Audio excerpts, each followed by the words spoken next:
Bienvenue dans ce cours sur la fièvre afteuse.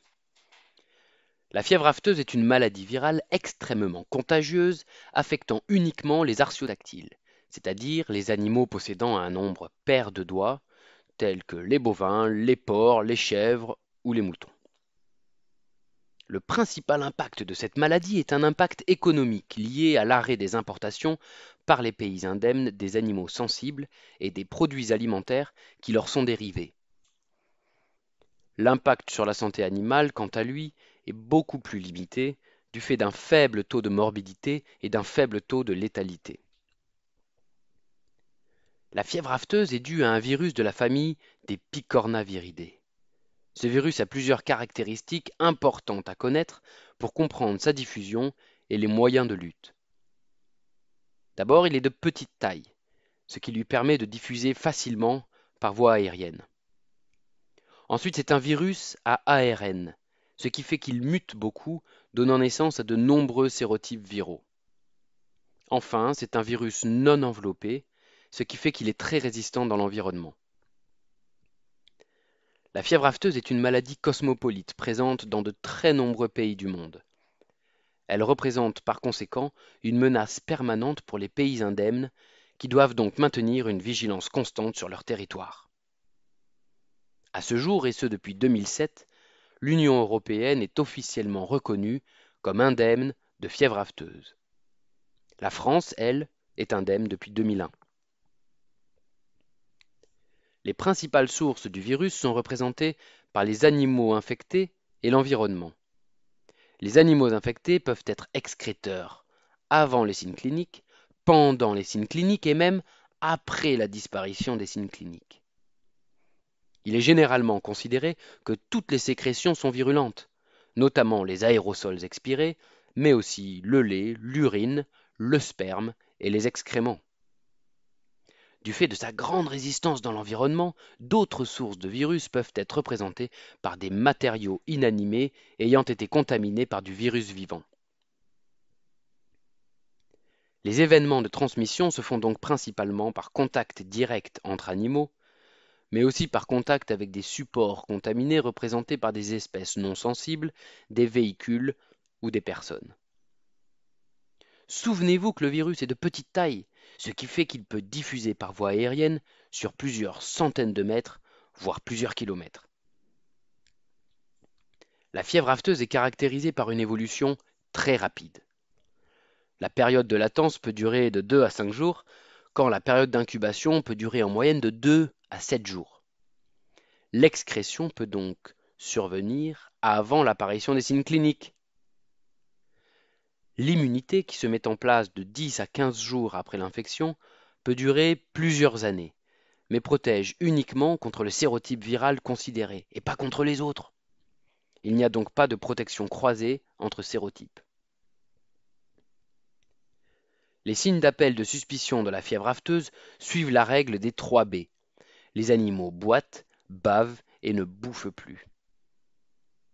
De manière générale, ces signes cliniques sont liés à l'apparition de vésicules dans la bouche, sur les pieds ou la mamelle.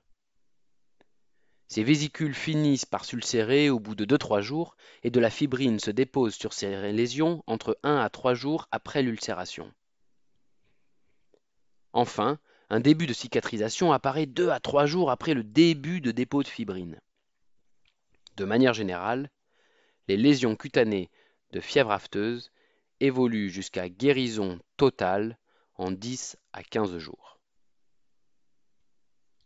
Lorsque vous observez des animaux présentant ces symptômes évocateurs ne pouvant être rattachés de façon certaine à aucune autre maladie, vous, les vétérinaires sanitaires, êtes tenus réglementairement d'appeler les services vétérinaires le plus rapidement possible pour faire une déclaration de suspicion de fièvre afteuse. En attendant la confirmation ou l'infirmation de la suspicion, devront alors être mises en place des mesures réglementaires dans l'élevage suspect, telles que spécifiées par un arrêté préfectoral de mise sous surveillance ou APMS. Cet APMS est rédigé par le préfet du département de l'élevage suspect. Ces mesures ont pour objectif d'éviter la diffusion potentielle du virus au-delà de cet élevage suspect. Elles sont décrites en détail dans le cours de législation sanitaire générale que je vous invite à reconsulter.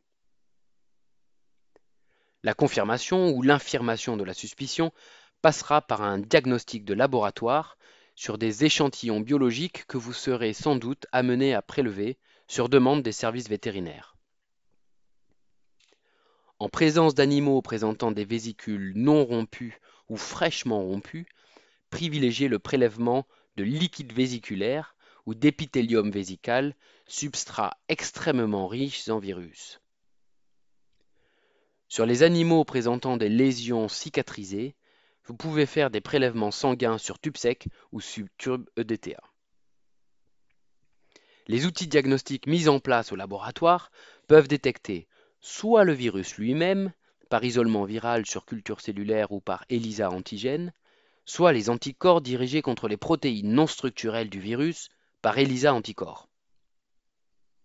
En cas de confirmation de la suspicion par le laboratoire, l'élevage est placé immédiatement sous arrêté préfectoral portant déclaration d'infection, l'APDI. Des mesures extrêmement contraignantes seront alors appliquées à l'élevage infecté, avec euthanasie de tous les animaux réceptifs, destruction des cadavres par une entreprise d'équarrissage agréée, mise en place d'une enquête épidémiologique et désinfection totale de l'élevage à 2 reprises à 15 jours d'intervalle. Autour de l'élevage infecté, l'APDI prévoit aussi la mise en place de zones réglementées où tous les élevages sont recensés et visités par les vétérinaires sanitaires et où les mouvements des hommes et des animaux sont limités. Des mesures complémentaires peuvent être mises en place après décision par les services vétérinaires, comme l'abattage préventif des élevages à risque et la vaccination réactive. En conclusion, la fièvre afteuse est une des maladies animales les plus contagieuses, provoquant des entraves très importantes au commerce international, et pour la surveillance de laquelle le rôle du vétérinaire sanitaire, donc de vous, est primordial. Je vous demande donc de rester vigilant.